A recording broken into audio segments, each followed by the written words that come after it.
Coming up now on 6:30, experts are testing counterfeit N95 masks distributed to Washington hospitals, and those were in use for weeks. This morning, what they found. And we are waking up to a little bit of patchy fog and some cold temperatures. But don't worry, later this afternoon, we're back up above freezing, and then we're talking our next round of snow. The national vaccine rate is growing. This morning, we'll tell you when health experts expect the vaccine to be available to every American. Up with KREM begins now. Well, thanks for joining us here at 6:30. Now that Phase 2 guidelines are in place, a growing list of restaurants are announcing their comeback. We have Casper Fry that announced their reopening under the Phase 2 guidelines. The Gilded Unicorn is another one. This morning, we want to know, what restaurant do you want to see come back?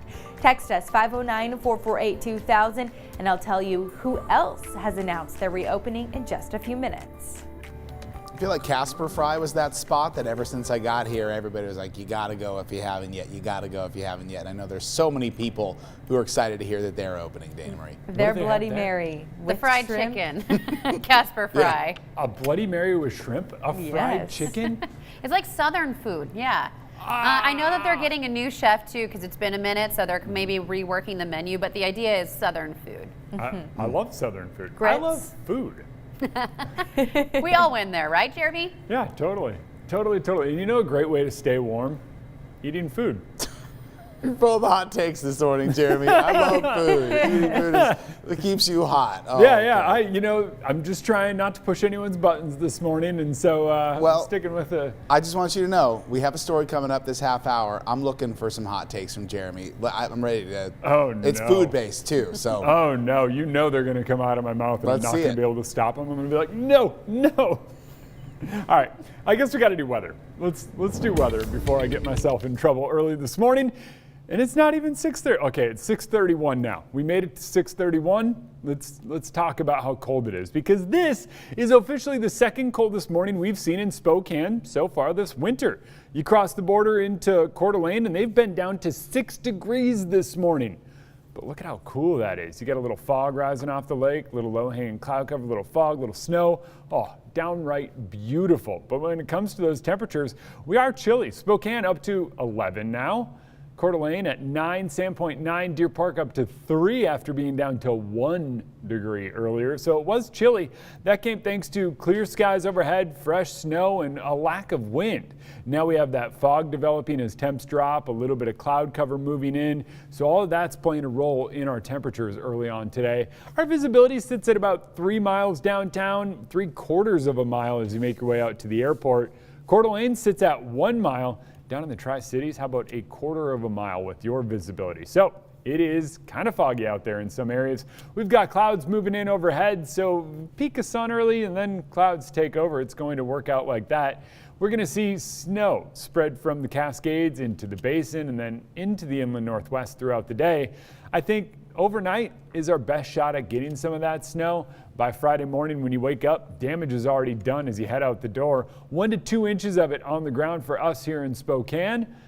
Around the inland Northwest, does look like we could see a few spots that get a bit more, despite temperatures climbing above freezing both today and tomorrow, Jen.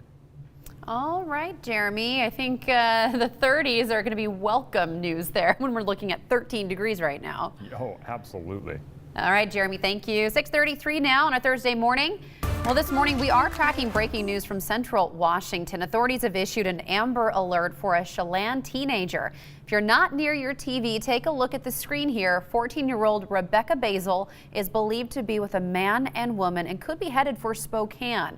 Authorities say she and her 9-year-old brother took their parents' car Tuesday and drove to Malott, and that's where authorities say they met with an unknown man and woman. Troopers also say Rebecca dropped her brother off at around 5 o'clock last night in Chelan, but then took off in the stolen vehicle. Rebecca was last seen in a dark green Carhartt hoodie with light blue jeans that had rips in them. And the unknown male is listed as 5'9" and 120 pounds, with the unknown female last seen in a black coat. Their location is unknown, but Spokane, as we said, was mentioned as a possible location. So if you see them or know where they might be, you are urged to call police. Incredible brand new video just into the Up with KREM newsroom. Check it out here. One of the world's most active volcanoes is at it again. Mount Etna seen here sending streams of red hot lava into the night sky on Wednesday. The volcano sits on the Mediterranean island of Sicily and is Europe's most active volcano.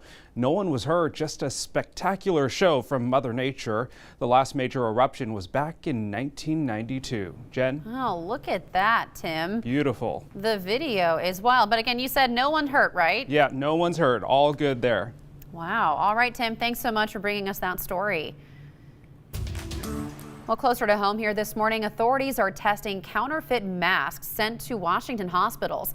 The State Hospital Association distributed about 2 million fake N95 and 3M masks across 40 hospitals, and those were in use for weeks. So now experts are reviewing if they were actually effective in preventing the spread of COVID-19.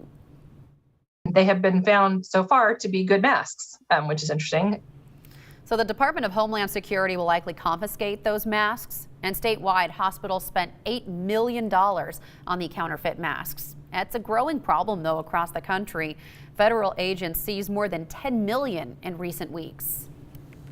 6:35 here this morning on your Thursdays. This morning we're taking a closer look at coronavirus headlines with 3 things you need to know right now. Number 1, children as young as 6 are now being given the Oxford-AstraZeneca coronavirus vaccine in a new trial in Britain. Researchers hope to discover if the vaccine produces a strong immune response in children. It's quite cool, really. You know, I might be one of the only people I know around my age group that's got it. That is 16-year-old Tilda. She might be one of 300 kids between 6 and 17 to get the Oxford-AstraZeneca vaccine. Others in the blind trial will get a meningitis shot. While children tend not to get seriously ill from COVID, researchers do believe vaccinating young people could slow the virus spread. U.S. health experts are investigating a rare but serious medical condition as well that's associated with COVID-19 in children. It's called multisystem inflammatory syndrome, and it's not yet known what causes it or who specifically is at risk of developing it.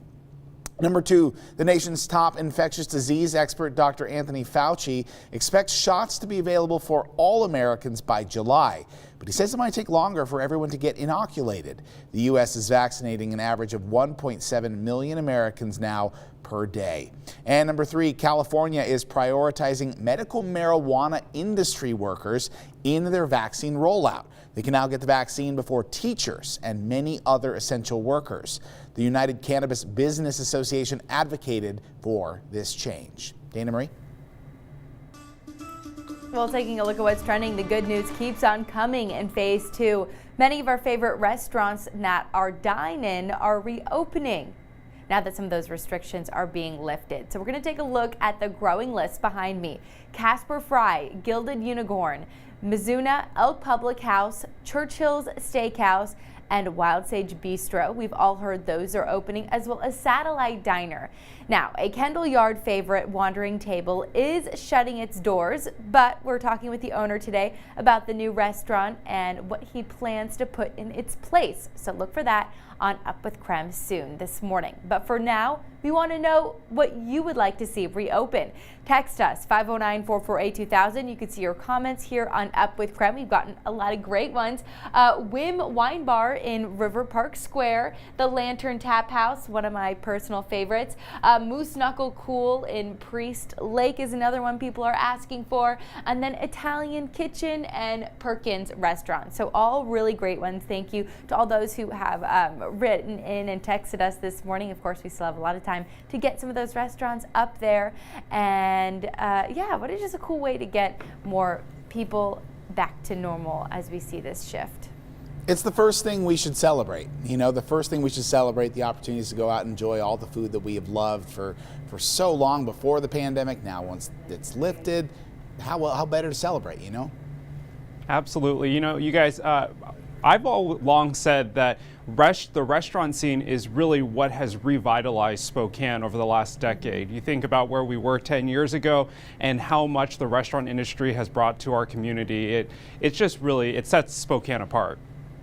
It's also the one thing, we talk to local and state officials all across Washington, and all of them are saying the same thing too. There is no industry really that seems like it's being hit as hard as the restaurant industry either. Everybody is in agreement on that. So I think anytime we get this chance to celebrate the return of something, it's got to top our priority list.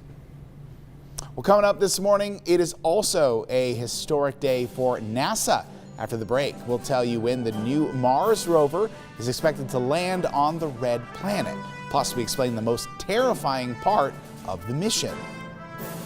And we are going to take you outside on the second coldest morning so far this winter and talk about a warm-up. Later this afternoon, we're above freezing.